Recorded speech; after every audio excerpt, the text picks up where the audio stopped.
I'm Aaron Wren, and I want to introduce the other panelists here today.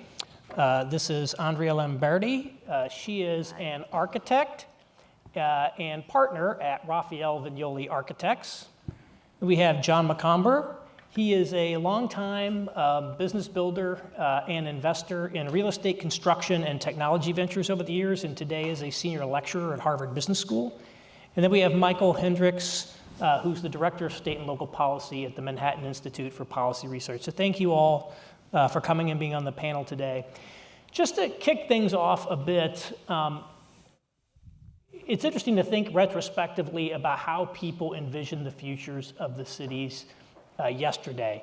So we can think about, for example, the Futurama exhibit at the World's Fair, which sort of gave a vision of auto-age America that to some extent came true. But there are also things that we see both from fiction and nonfiction. We can think of the Jetsons famously. We can think about Walt Disney's original Epcot vision, which I always love going and watching the videos where he's sort of announcing the original Epcot project.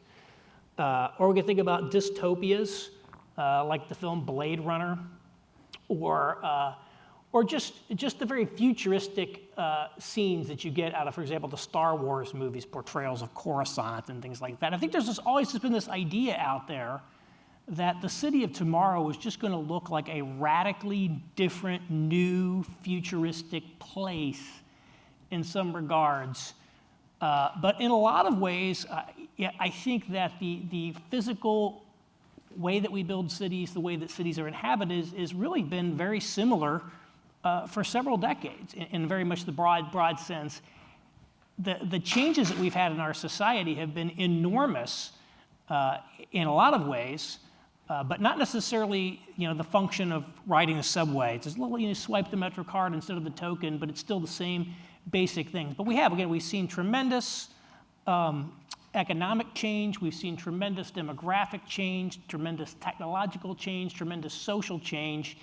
In a lot of ways, a tremendous amount of change and dynamism has been taking place with kind of in the existing form of the city. At least that's my view of the world. So I wanted to just throw a first general question to the panel, to whoever wants to take it, to just think about these visions of how people in the past or even today are envisioning the city of tomorrow, and why hasn't the city turned into some radically different futuristic thing with people flying through the skies and all of that, while all of these changes are hitting us in our society? How should we be thinking about what the future of the city should look like?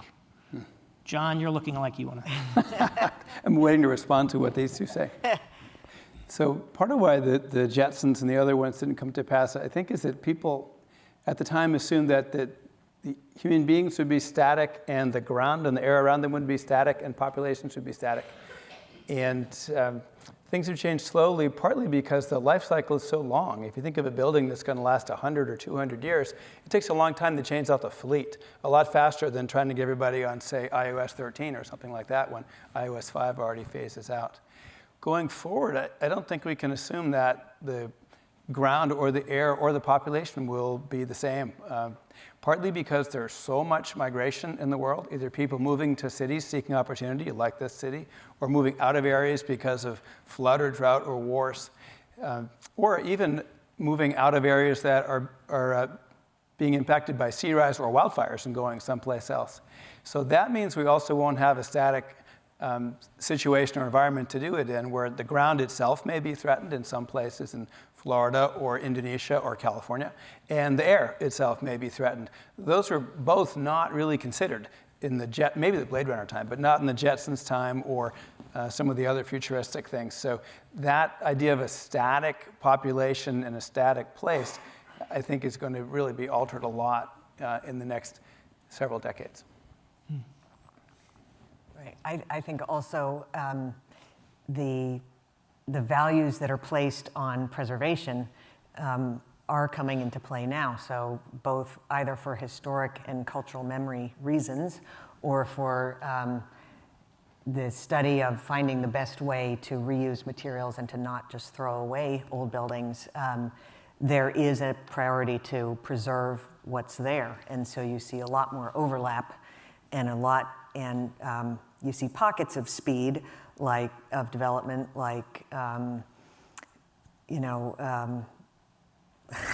you see certain areas that are developed quickly, but you see a lot of areas that are retained. Hudson Yards, right? You're going to talk about something else. But you see a lot of areas that want to be preserved, and so luckily for all of us, it's a richer and more diverse urban environment that remains.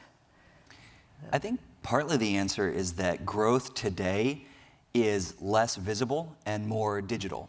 So to give an example for America and for New York City in 1800, its population was smaller than the size of New Haven, Connecticut today. 50 years later, it was up to 650,000. 50 years after that, 3.4 million. During those decades, New York City was growing by 50%, right? Every decade, over and over and over again. This year, today, New York City is shrinking for the first time in decades, right? So even though we see enormous buildings going up in Midtown Manhattan, and we do see a moment in the midst of the digital revolution of people moving back into city centers, it's not, at least in America, the same degree of population, and it's not the same degree of physical transformation that we once had. The nature of the cities have changed, at least in America today. At the same time, though, we're able to digitally transform cities instantaneously. At least that's the possibility. We're able to offer solutions to how we use water, to how electricity is managed, to how buildings are built in a radically different way. It's not always adopted, but we have that capability today. That's less visible, but arguably it's transforming cities just as much as they were physically transformed during the Industrial Revolution. I think really the advancements of the digital age are recognizing that cities are not just complicated, but they're complex. And those are two very different things. The difference between a tilled field and a rainforest, right? Dramatically different, and ultimately much more dynamic when you talk about the city as a rainforest. So we used to think that we could ram highways straight through cities. That's actually what we were going to do in New York. We were going to ram a highway through Greenwich Village.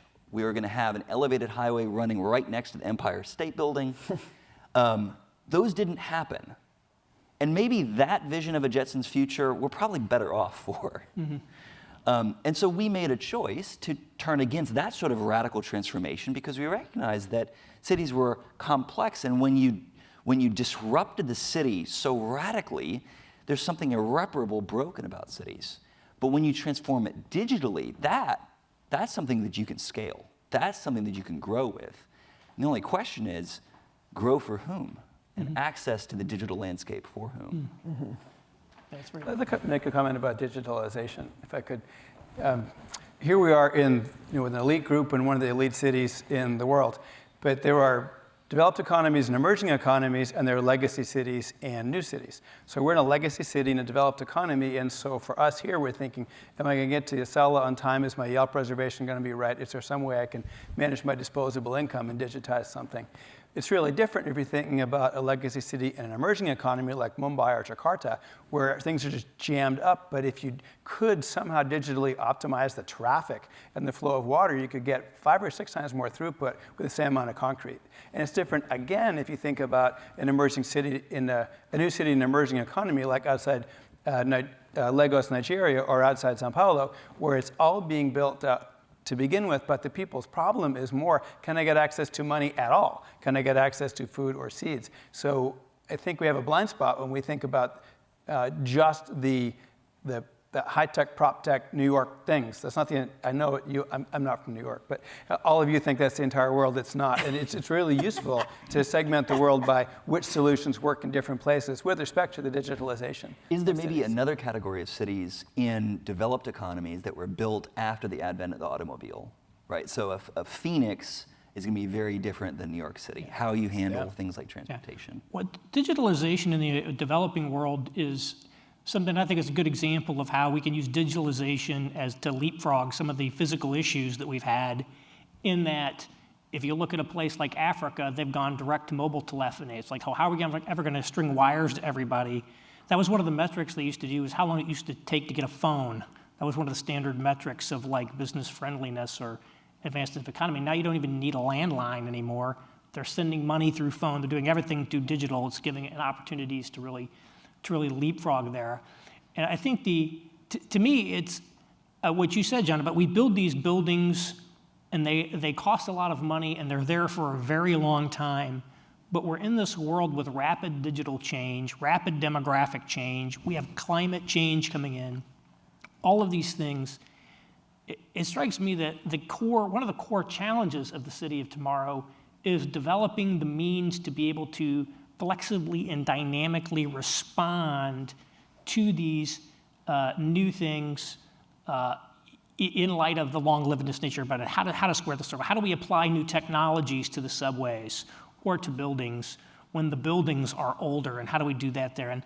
And Andrea, I know this is one of the things that you guys are really looking at is, a university or a corporation invest in a facility. It's going to be there a very long time. It costs a lot of money. How do you future-proof that for them, in a sense, that they're able to adapt over time?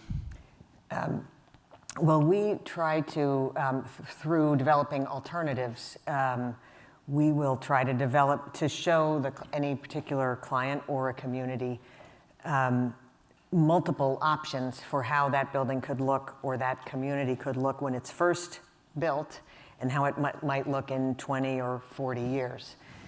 And that study really scales from everything starting at the column grid. So when we started the new Stanford Hospital in Palo Alto 12 years ago, we demonstrated that the 31-foot spacing on the column grid could support a research lab, it could support an inpatient unit, it could support diagnostics and treatment space, and that it was generous enough to allow for state-of-the-art equipment to be placed if any of those uses were to suddenly take priority over another and drive a future renovation. And that, and the flexibility of how the grid was then packaged on the site was kind of looked at in line with the scale and the approach to development on the campus so that it felt both new and existing at the same time, sort of like the Model T with the wood panels on the door. And, I mean, that's a gross simplification.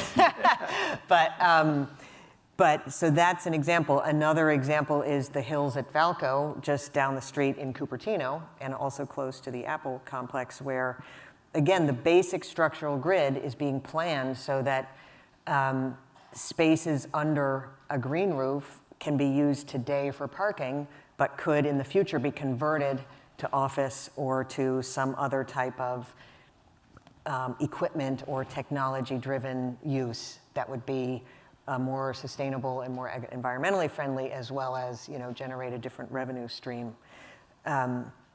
So flexibility is a big part of it. I think going back to what everyone has been saying, really the growth mindset and the forward-looking vision of your client and your community partners is a big part of it. And folding in, the economic, folding in diverse, equitable access to those spaces and to your developments is also a high priority that we try to infuse into all of our projects. So the Valco project has a 35-acre green roof that was not part of the original requirement for the development of the site, but immediately the developer realized that would become a gift to the community and would invite participation by people in the area other than those who are living or just immediately shopping and otherwise using the space. So. The finance professor in me can't let the comment about the garage go by without talking about a normal parking garage might have 9-foot floor-to-floor height and might have sloping ramps. So now you're talking about a parking garage with 12 to 14-foot floor-to-floor height and flat floors. So in finance terms, that's a real option that the developer has bought to have the opportunity in the future to convert that building to something else. So they're paying more up front, so in the future they can make it another thing. And you see that same kind of options thinking in, say, parking garages in Miami Beach that also have a basement that can flood and a first floor that can be cleaned out and not totally knocked out of service when a flood or something like that happens. So there's two aspects of financing for resilience and for flexibility going forward to future-proof these kind of structures. Yeah. Right. One thing I think that one reason like the older buildings of New York are still here is they have proven very adaptable. I mean, I think about a classic little storefront building, 3 to 5 stories. It's got some commercial on the ground floor. It's got apartments above. It could be apartments. It could be offices. That building is flexible. The sociologist Richard Sennett likes to complain about what he calls overdetermined form in buildings. You build a hospital, it's a hospital, or a mall, and if the mall is no longer useful as a mall, how do you retrofit a mall? It sounds like what you're saying is people are now thinking a lot more about not over-determining what the space can be used for, so that we can take, even if it is a hospital or a laboratory, it's something that is going to be able to evolve over time and not have to be scraped before the building is potentially done. That's correct. Yes, I think that's. And yeah, and I would just say that land use and land use regulations are a barrier to this. You know, in New York City, roughly 40% of the structures in Manhattan are illegal under current zoning law. And that's a tremendous challenge. 40%. And by the way, We're okay here, right? the what? We're okay. We're okay here. We're okay here. Yeah. But of that 40%, many of them are the very buildings that define New York City, that make it adaptable. Now that's in New York City. Meanwhile, you have hundreds of thousands of people living in basement units illegally across the city. Outside of New York City, of the challenge, as you said, of how we reuse shopping malls. If anybody remembers those old Circuit City stores, I grew up in suburban Texas, so they were everywhere. Best Buys, once a Circuit City, they kind of always look like a Circuit City. And it takes a lot of money to reuse these buildings. In many ways, they're a manifestation of us having created zoning regulations for the industrial age and not so much really adjusting for the digital age. We've regulated tanneries out of existence in cities. That's probably good. We've regulated against typhoid in tenements. That's probably also good. But at the same time, we've made it very difficult to have mixed-use structures. We made it very difficult to be able to reuse what we have. Then add on top of that, just being able to access that built environment. Transportation in a place, I'm going to keep pointing to New York City because that's where we are. The ability to access job centers is one of the crucial functions of being in a city. It's the degree to which the city can function as a labor market. That's what Alain Berthaud from NYU defined as the city. That's going to be a challenge in a place like New York City, but elsewhere, where it costs $10 billion for a new bus terminal in New York. It costs $10 billion to retrofit LaGuardia. It costs $10 billion to redo the gateway tunnels. And, eventually you start talking real money. And, we have the highest infrastructure development costs in the world, by far. Not just a little bit, by far. That's also very difficult. That also hurts the ability for cities to be dynamic as they once were. When European observers came over to America and looked at our cities, the number one observation that they had was that we were dynamic. That we had churn, we were able to reuse buildings, we were able to reuse forms, we were able to create new kinds of jobs. People were able to come in from no matter where they were from and access tremendous socioeconomic mobility. That does not exist today. It's also correct that there's less geographic mobility among Americans now than there was a generation ago. That's right. And I think it's really the movement away from this concept of an open city to really being more of a closed city. So we've closed off access to the tremendous productivity of the city today in the digital age because of things like high housing costs and the inability. We have the longest commute times in America here in New York City. The inability for you to be able to commute in anything less than an hour or 2 hours. Mm-hmm. Mm-hmm. Yeah. How does this, John, you do a lot of work on infrastructure, and I want to think about this problem in terms of infrastructure. And all this new technology is coming, and we need to apply it to existing buildings and existing infrastructure. And it just seems to be complicated. I think about the subway signaling, that they say they need to replace all the subway signals because they date to 1930s technology. And it took 7 years to do one line. And what do we need to do differently in order to be able to apply technology to these existing structures, both in terms of financing it and then actually implementing it? So I'll talk about financing first and implementing. I'll back up and talk about my career path. I spent 30 years in construction and real estate. Sold that company, came to Harvard Business School to teach Real Estate 101, how do you build and flip an office building, which wasn't that interesting academically. It's very interesting, as a career. But you can use the same tools around dirt, cash flow, concrete to look at infrastructure. And I get interested in particular in the so-called infrastructure paradox. The paradox being there's about 20 or 30 trillion, with a T, US dollars in the global financial system and fixed income securities earning about 2% real yield. Why can't they be put into projects that would pay for themselves, like infrastructure like roads, bridges, water, power, transit? And it's one thing to talk about the most expensive infrastructure environments in the world and the richest city in the world. It's another to talk about water and road projects elsewhere that do bring cash flow. So there are three technology things that I think will change how infrastructure gets delivered. One is pretty obvious to all of you, which is the combination of cashless payments and ubiquitous sensors. So you wind up having less cash leakage. So you wind up being able to actually collect the money or charge differentially. So if you want, you can charge differentially by household in Mexico City for rich people and poor people for water, or you can charge differentially like congestion pricing, which eventually you'll have in Manhattan, maybe.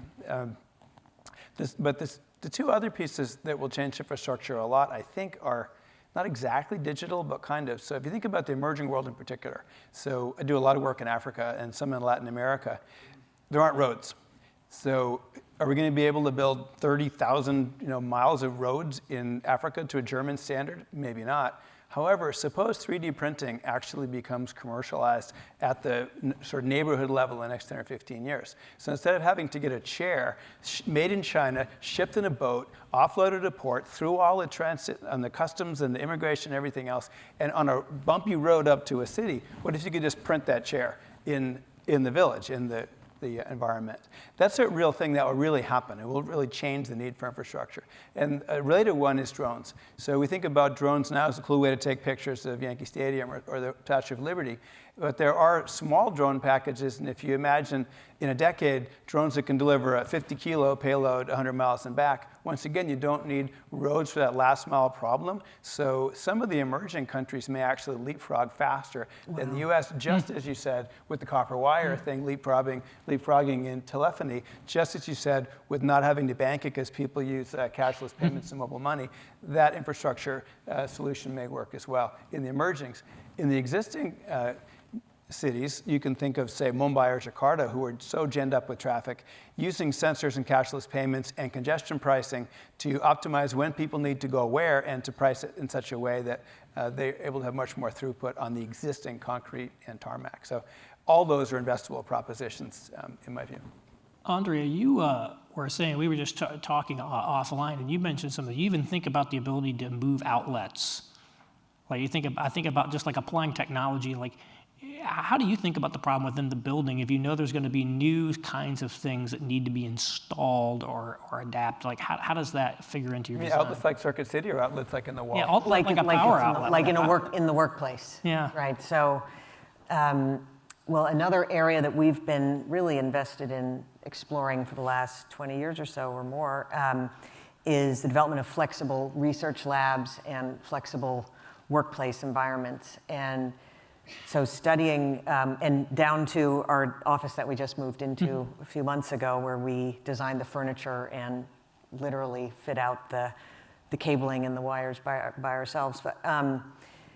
But beginning with a laboratory bench that we designed for the Van Andel Institute in 1997 to 99, through to a laboratory we just finished over at Rockefeller University, we've been working with casework and furniture manufacturers to really optimize how the need for an occupant of a research lab or an office may be very different from the moment you first think about planning the building to the moment that the user is identified for the space to the moment that they actually move in. Their equipment needs, their entire research and output vision may completely change.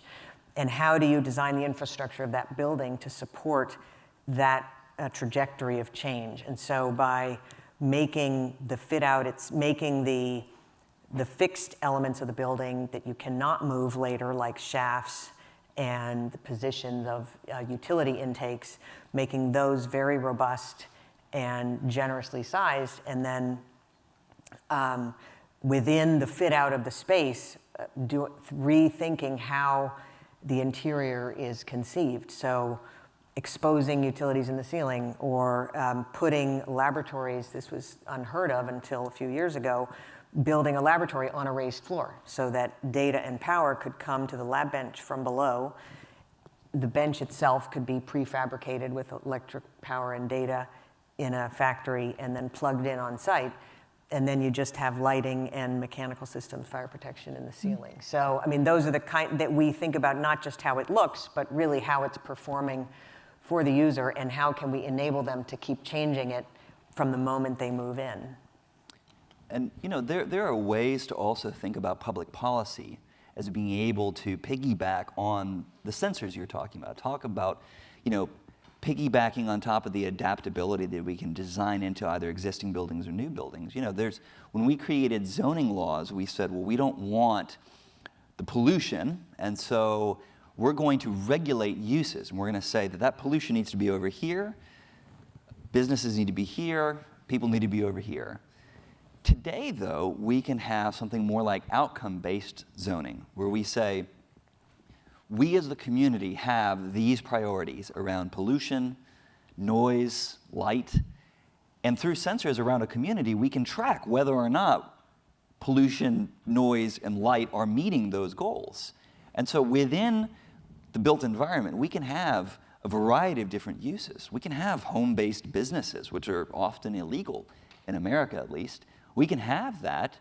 We can even have light industrial uses. We can have these things all go on together, part of what actually could make the urban fabric an interesting, dynamic, and even innovative environment, while still meeting the goals of what we as the community want.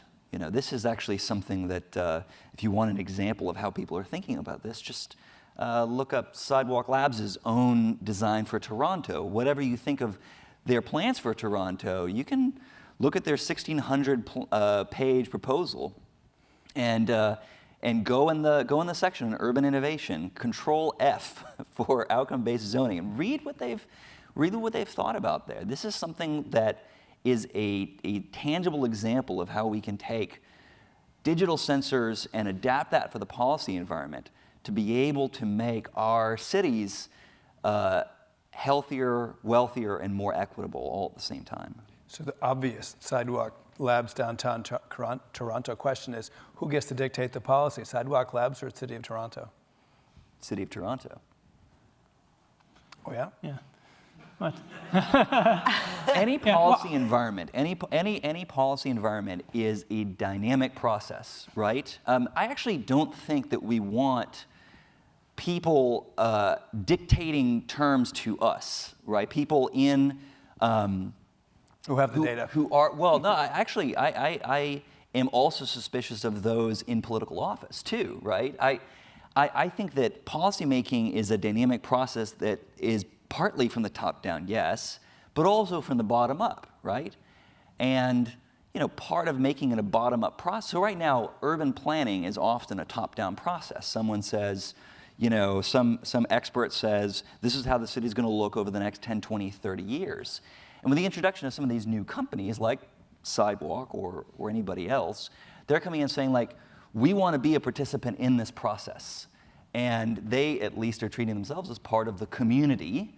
And it is up to the policymakers to listen to those in the community and take some suggestions, not take others. But it needs to be a dynamic process. I actually am suspicious of public sector leaders dictating terms to us. Well, I think that's a great question, because if you think about sensors and about technology in the future, there's been all this talk about smart cities kind of exists in this world. There's been many generations of smart cities. You could think of we're going to manage our water system better, or then there's going to be the open data, and then we're going to have all these sensors everywhere. But then there's essentially, I always tell Franco that I think prop tech is smart cities in a lot of ways, because what is the biggest component of the city? In many ways, it's the buildings that are there. So everything that's going into these buildings, from essentially all the HVAC control systems, all of the sensors around air quality, and all the cameras, as well as just even the new market intelligence systems that are being built that often have better data about the buildings in the city, I think, maybe than the city does, or at least in an ability to access it, make sense out of it. And yet, the city probably wants access to that. They have their own agendas because they're trying to plan and manage the public services. At the same time, there's sort of this proprietary tension back and forth. So the idea that there's going to be there's a TED talk about this from Eduardo Paes, if you've never seen it, the mayor of Rio de Janeiro, of the command center that IBM built for them, and they see, here's where all the garbage trucks are, and you could zoom in from his iPad, and yet that's really only his stuff. And how do these complex cities integrate all of these public and private actors and sensors into something that works cohesively as a whole over time? I mean, do you have thoughts on that, Michael? Well, I just remember, I'll give an example. I was sitting in a coffee shop in San Diego with some people who are part of San Diego city government. And we opened up an iPad from someone who was working in city government. And we were able to bring up on that iPad a vision of every single scooter from all the private actors, whether it's Jump or Bird, active across the city in essentially real time. We were also able to overlay that activity, where people were going, being able to track essentially where the scooters are parked and where accessibility is, and overlay that to car ownership, whether or not scooters are available where people don't have cars. We're also able to look at pollution in real time. We're also able to look at the degree to which scooters are accessible. That kind of mobility option are accessible to those who are less wealthy than the typical San Diegan. And I think that's a tremendous application of technology and a combination of public and private actors hopefully working together. And ideally, those who are in government can adapt, right? Part of the function of a planner and a policymaker is to listen and adapt policy and the agendas of those empowered to be able to understand how people are actually using the built environment and using transportation technologies. Can I build on that thought about the information a little bit, Aaron? Yeah. Sensors. So I'll make a comment about smart cities first. This phrase has always really bothered me because there's no such thing as a smart city. But there are components of smartness in cities, which seems to me how I look at it. The people who push smart cities are conference organizers and vendors. Nothing against conferences. Yeah, I know, but you use the example of how in Rio they used the sensors controlled by the city, or you had this a scooter thing controlled by the city as well. So I just have written a book with a guy from the Harvard School of Public Health, Professor Joe Allen, about indoor air quality. And he's done a lot of double-blind referee journal research about human cognition, notably with CO2 in your office. And right now it's about 410 parts of CO2 per million out in the street. There's about 1,000 in this room. That's why you're a little bit sleepy. The highest we could go with human subjects was 1,500. But part of the point was, as buildings get allegedly greener and greener, more energy efficient, they get tighter and tighter and tighter, and the air gets worse and worse and worse. So the humans actually perform poorly. The first panel this morning was quite interesting because all three people said, we're looking for tenant performance and good use in the space, which means we're not going to cheap out on the dampers, not going to cheap out on the fans. That's kind of plan one, theme one. The second theme is around how the outdoor is not necessarily cleaner.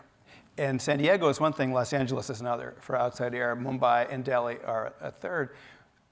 all building codes in the world assume the outside air is fresher than the inside air. Well, it's not necessarily going to be so going forward. So that leads into the sensors aspect. And 5 years ago, if you wanted to look at indoor air quality, you had to have an industrial hygienist bring a big machine in, and they go back to the lab, and they come, and the results are top secret, and they're controlled by the landlord. Well, now you can plug your own personal air sensor into your iPhone and find out the CO2, the volatile organic compounds, the particulates, the PM2s, all that stuff. And that is out in the cloud. That information is democratized. So everybody, every individual will have the chance in the very near future to look at essentially ratings for indoor space if they're going to rent an apartment or if they're going to take an office, like Morningstar for mutual funds, or like Glassdoor for jobs, or like Yelp for restaurants. That sensor CAD is out of the bag and democratized, and it's not going to come back under control. So I think in the next several decades, we'll see building tenants and landlords completely having to respond to that intelligence in the market, the way that investment firms have had to respond to the intelligence in the hands of private investors. And to me, that's one of the most exciting things that will be really beneficial for the citizens. It may not be that great for landlords, but it's fantastic for citizens. Yeah, I mean, it is interesting. You can plug a thing in your phone and actually have like a better monitor than anybody would have had, not that long ago. I guess the other side of the public-private angle is that essentially economic development in cities today is increasingly driven by big public-private partnerships.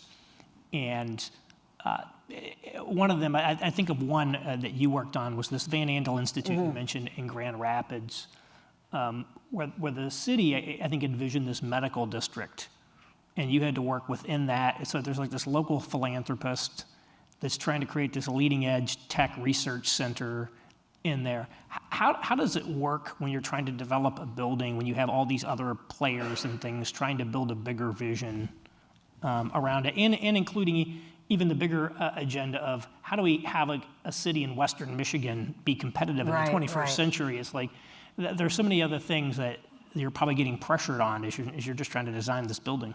Right. I mean, it's that was a very exciting project that we were part of for over 10 years. So in 1997, Grand Rapids was sort of a classic shrinking city. There was really, I mean, it was small to begin with, but there wasn't a great population downtown, and it was just close enough to the coast of Lake Michigan, so you had a lot of migration to suburbs, and there were several legacy families in the town that were, of a mind to invest in it, and so you have the DeVos and Van Andel families that together had co-founded Amway wanted to give back. So Jay Van Andel put money toward a research institute, and it was the first project in a series that really triggered the growth of a medical innovation and research district. And so it wasn't that they, said, well, this is going to happen by gosh or by golly, but it was through just steady cultivation of partnerships and relationships with the city officials, with local universities such as Michigan State and Grand Valley State Community College that were all right there. But then once they saw the first phase of the research building be completed, and they saw how the Van Andel Institute was attracting researchers from all over the world to relocate there and to start research labs in cancer and neuroscience, then sure enough, Michigan State could open an outpost of its medical school there. And then you have a children's hospital built and several other specialized facilities. And it's really contributed to a resurgence of the downtown and a regrowth, which is exciting. Well, I think that gets to Franco's point about how real estate affects everything. And I definitely see all the way from this democratized data and the sensors and the technology and the data all the way through to the planning and how it positions entire neighborhoods of the city. One of the trends that I just see is there's going to be way, way more collaborative relationships between many of these stakeholders, public and private, seeking to drive basically a shared vision, or at least meet some shared needs around that, whether that be inclusion or climate change or economic development or whatever. we got about 5 minutes left, it looks like. And so one of the things I wanted to do, each of you are doing interesting stuff. So I wanted to give each of you like 1 minute to just say, is there anything you're particularly working on, that's you think is very relevant to this topic that you just like to share that we should check out? Well, we're, I would say, building on some of the things I already talked about, and one example is the project that we just completed at the Rockefeller University, which is an interesting sort of stealth building, because from the campus, it's really about making an existing historic campus better by expanding the garden. From York Avenue, all you see is an expansion of the green roof, and you're just drawn now to a riverside balcony where you can overlook the East River, something you couldn't do when the project began. But from the East River, you see that 2 stories about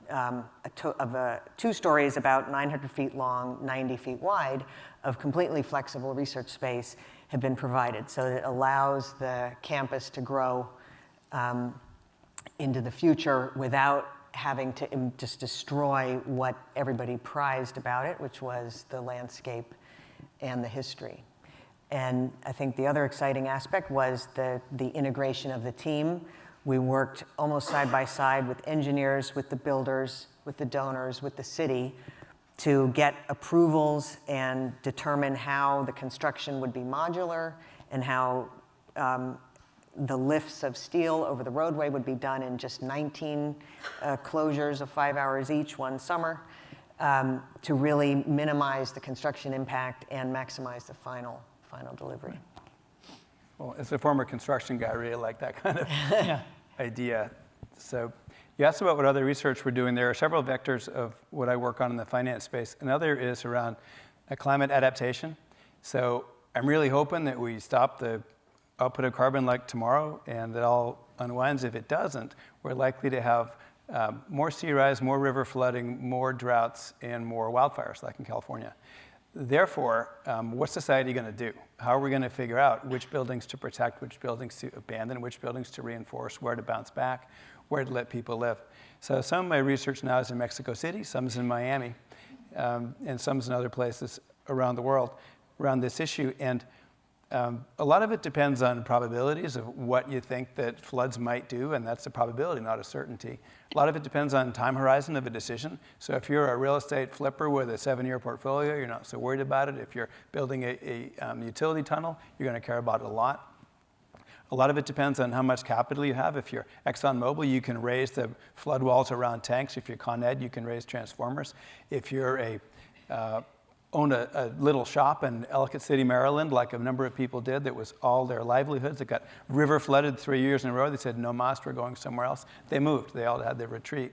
And you could think about restricting people from living in certain areas. It's fashionable right now to beat up on PG&E in California. But you could also argue that California should not have allowed people to build in those extremely historically fire-prone areas, and they shouldn't have forced the utility to drag wires that far. Not too many people actually make that argument, but you can argue it. So I've gotten interested in how society will make these decisions and when, and for some of them, notably the investing in reinforcing and resilience, those are cash flow positive investable propositions. And similarly, if there's going to be planned relocation, how will that be done so that the people who move have agency, they're not just being pushed around, and they're greeted maybe in Upper Michigan, or actually Duluth, Minnesota has the welcome mat out right now in Florida for climate refugees, believe it or not. I don't want to move to Duluth, Minnesota. How will society make those kind of decisions, and when will society have to make those kind of decisions? That's another thing that I've been working on. Good point. Yeah, I oversee a team of researchers and scholars here in New York and around the country, and 2 things really bubble up that I think may be relevant here. The first is just making it easier to build more housing in America, to make it easier to say yes in my backyard rather than not in my backyard. That means more flexible zoning regulations. That means the ability to have smaller lot sizes if you choose to, having streamlined permitting. You know, those are actually innovations that are coming about in starts and fits in even places like California that have enormous housing costs. You know, even to develop affordable housing is unaffordable in California.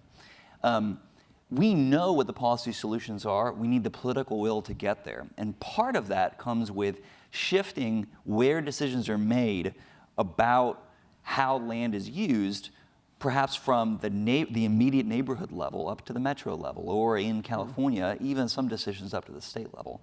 It's not a perfect solution, but I think that we have a growing affordability crisis in America that affects all of us. Whether or not we're in real estate or not, it affects all of us. And the other is just how we grow cities to begin with. There are people whose job it's in their title to be economic development directors. And I think that our strategy from mid-century America of sort of what I'm going to call a sort of bribe and grow strategy has failed. It is actively failing. Northern Virginia paid a fraction to Amazon of what New York City put on the table. And then not only did Northern Virginia win at the same time as New York City did to have Amazon HQ too, but ultimately Amazon left New York City. It really wasn't even about the money to begin with. It's just, what states or localities believe are table stakes. What I think is better, rather than just throwing financial capital at them or even physical capital, is to say that what we value today is human capital and social capital, that's really what drives prosperity today, and that the role of financial capital and physical capital is to support that. And so if you're a policymaker, or if you are, say, creating an incubator in a city for startups, you need to recognize that people like entrepreneurs, maybe even some of you, are the people on the front lines of economic prosperity and growth. And it should be the role of policymakers to clear the way for you to be able to succeed and thrive, whether it's in permitting or you name it. And also being, in a sense, your cheerleader in chief, to be able to make sure that people know that you have what it takes to succeed, and that your behaviors, your investments should be able to flow downhill. We should have thriving social networks and social capital in our cities. That drives entrepreneurial growth and economic growth writ large. And we should have talent. And we should have the people who, in leadership, prioritize workforce development. And then that actually drives demand for things like real estate, for physical capital. And when all of those things work together, financial capital, physical capital, human and social capital, I think that's when we get prosperity in America's cities. All right. Well, let's hope that actually does happen in the future. So Michael, thank you very much. John, Andrea, thank you all. Thank you. Thank you. Thank you.